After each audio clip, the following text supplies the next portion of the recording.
yang mencalonkan RK, Anda yakin RK akan menang melawan Pramono? Kita sangat yakin ya. Kenapa? Dari jauh hari, bahkan ketika waktu itu kita simulasi melawan Anies sekalipun, melawan Ahok sekalipun, kami yakin. Kenapa? Karena masyarakat Jakarta tuh selalu membutuhkan sosok pemimpin yang fresh, yang baru, ya. Lepas dari beban di masa lalu. Kita kalau kemarin lawannya Anies maupun Ahok. Ditambah lagi sekarang yang dimajukan ya kita tidak meng-underestimate orang lain ya. Saya pikir waktunya terlalu singkat untuk mengejar elektabilitas RK yang sekarang ada di atas sendirian karena kan sepertinya menurut saya sih Mas Anies nggak akan maju ya.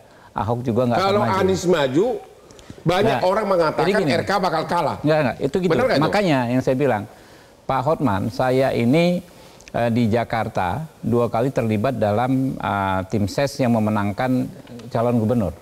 Waktu Jokowi Ahok, saya tim ses. Waktu Anies dengan Sandiaga Uno, saya tim ses. Di saat itu kita mengalahkan orang yang surveinya lebih baik daripada kami. Oh begitu. Di 2 ini.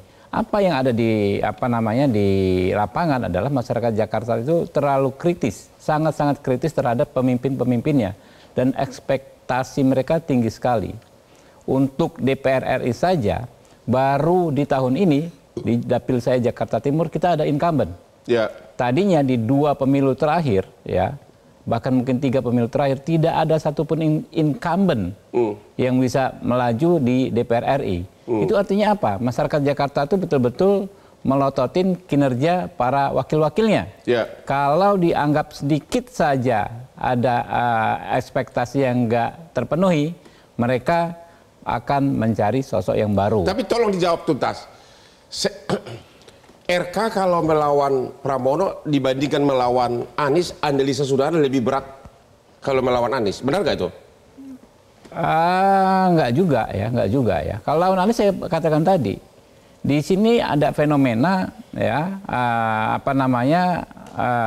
David versus Goliath itu di Jakarta ini, gitu loh. David versus Goliath. Ada jadi orang yang dianggap Goliath si Anies. Ya, bukan. Iya, artinya orang yang surveinya tinggi waktu belum itu dan quote and quote disebut incumbent ya, pernah berkuasa atau sedang berkuasa saat itu kalah gitu loh sama orang yang baru datang. Begitu ya. Kita lihat Pak Fauzi Bowo kalah ya kan ya, lalu Pak Ahok waktu itu kan kurang lebih kan incumbent kalah gitu. Ya.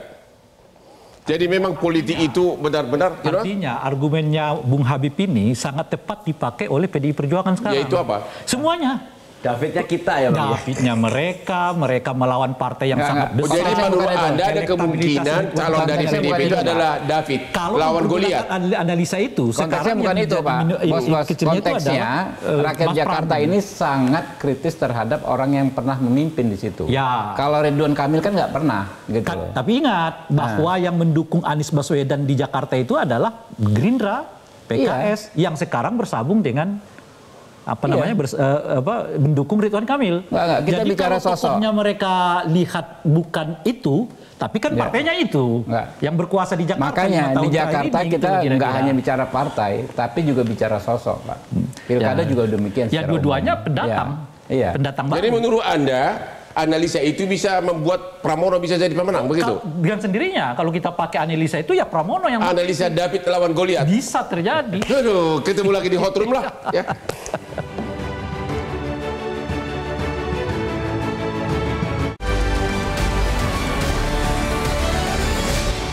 Jelajahi cara baru mendapatkan informasi. Download Metro TV Extend sekarang.